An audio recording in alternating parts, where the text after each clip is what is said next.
it helps us try to draw as many people as possible into our articles. So we've got to be very good with our headlines, especially with the first words, because that's what people jump to. They read the first words of a headline. These first words ought to be keywords that grab their attention.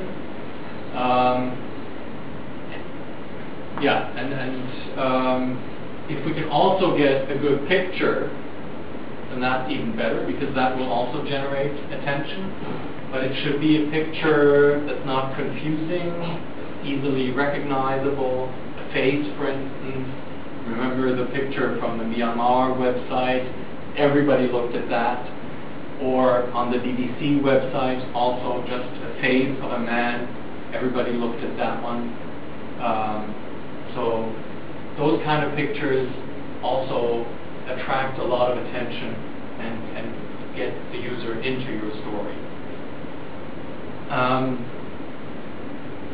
As far as other statistics are concerned, while we're at it, what do you think is easier for people to read from a piece of paper or to read from a computer screen? Paper? Paper. Why do you think that is so?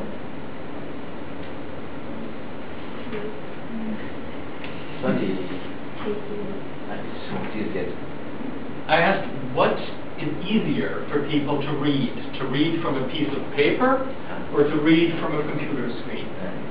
From computer screen. You think from computer screen? I think it is easier to read from computer screen, but it is feasible to read from video. Feasible or is it physical? Feasible. Physical. Feasible. Feasible. Flexible. Flexible. Not flexible. I would like to say physical because of money. Oh, it's more feasible for more people to buy a newspaper than to read on that. But if they had a choice, if they had a choice, if both a computer screen was in front of them and a paper, would they rather read off the paper or the computer screen? Computer screen, you think? Okay. Okay. But I think most of you said paper was easier. Why do you think paper is easier? Screen is trading. I don't like. Especially if you're reading for a long time.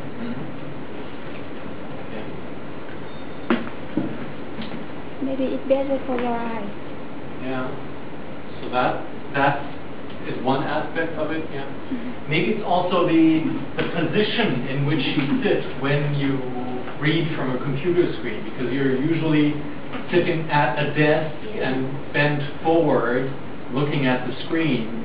Whereas if you have a piece of paper, you can basically sit in a very relaxed way, any way you like. Oh yeah, you can go around.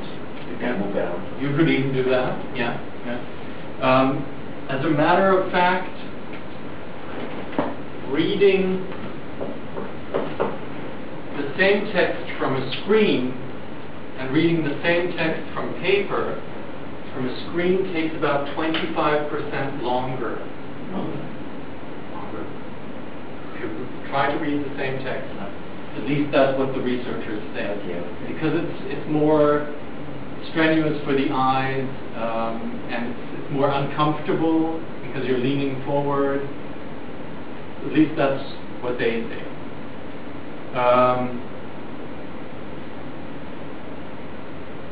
What else?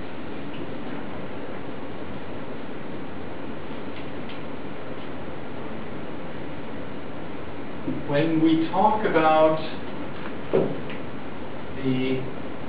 what we've been talking about now, can I wipe this away? And you know that it's your turn.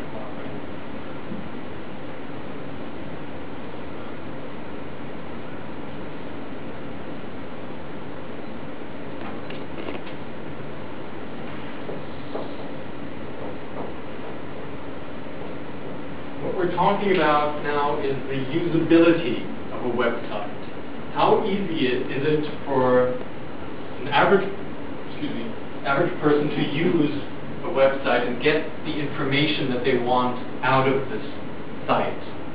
And if we're trying to define usability, there are certain factors that we can distinguish. One is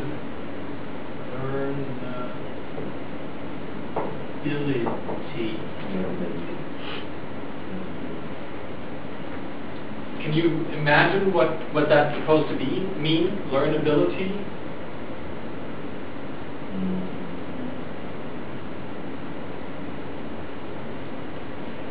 Learning ability.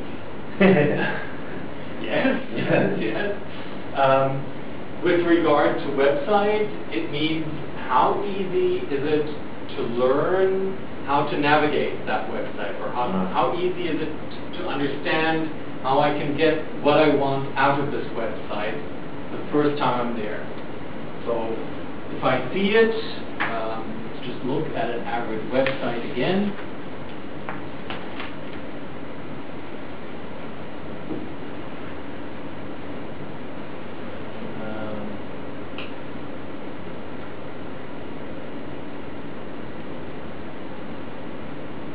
Let's imagine we've surfed onto this CNN website and we want to get information about something. We've surfed onto this website for the first time. How easy is it for us to learn how to maneuver on this website? In this case, I would think it might be a little difficult because the navigation is up here, and we're not quite used to that. We're used to the navigation line being right here.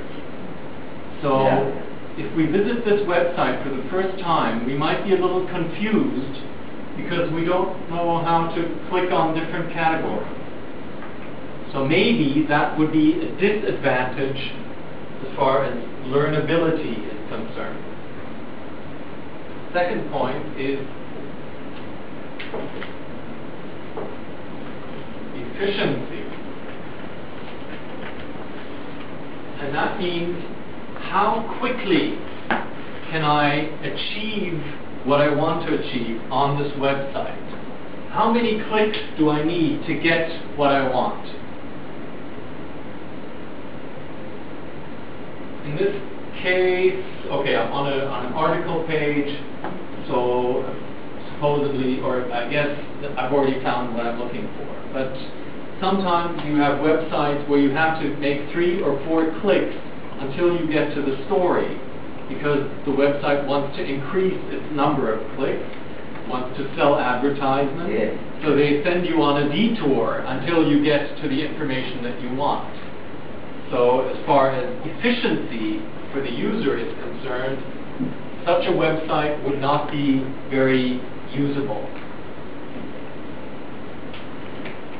Third point,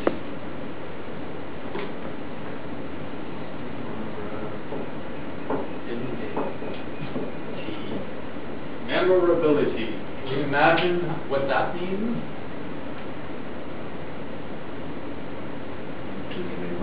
Yeah. So I think it's a long-term memory. Yeah, long-term, short-term, whatever. Let's imagine that you surfed onto the CNN website for the first time yesterday. Today you're coming back to the website. Will you remember that the navigation is up here, or won't you? So how memorable are the special features of this website? The more memorable they are, the more usable the website. And that's one of the reasons why most websites have agreed on or have adopted the same kind of navigation, because that's the easiest to remember. We're used to the navigation being here on the left side, so memorability is very easy there.